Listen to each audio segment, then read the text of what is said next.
تراویح کی بات ہم نے کی، کچھ 20 تراویحیں پڑھتے ہیں، کچھ 8 پڑھتے ہیں، کچھ 30 پڑھتے ہیں، کیا ٹھیک ہے؟ 40 بھی پڑھتے ہیں، ایسے لوگ بھی ہیں۔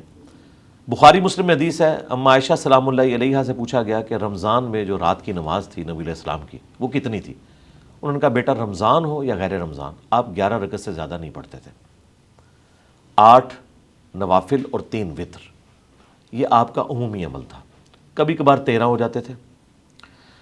پھر سیدنا عمر نے جب تراویح کی باقاعدہ جماعت شروع کروائی جو نبی علیہ السلام نے 3 دن کے بعد ختم کر دی تھی، اس ڈر سے کہ یہ فرض نہ ہو جائے، اس لیے نہیں کہ یہ حرام تھی۔ سیدنا عمر نے اس سنت کو دوبارہ سے زندہ کیا کہ ٹھیک ہے جو لوگ تراویح جماعت سے پڑھنا چاہتے ہیں اور قرآن کے حافظ نہیں ہیں ان کے لیے میں ایک امام مقرر کر دوں۔ صحیح بخاری میں آتا ہے اس کے پیچھے لوگ نماز پڑھتے تھے۔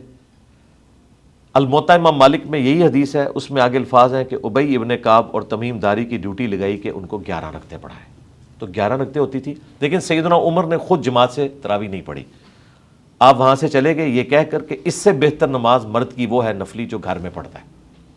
آج کی ڈیٹ میں بھی نفلی نماز سنت موقدہ ہوں، غیر موقدہ ہوں، قیام اللیل ہو، وطر ہو، یہ گھر میں پڑھنا افضل ہے ایز کمپیئر ٹو مسجد میں پڑھنے کے۔ تو یہ جو باجماعت پڑھتے ہیں نماز تراویح، جی سنت ہے، جائز ہے۔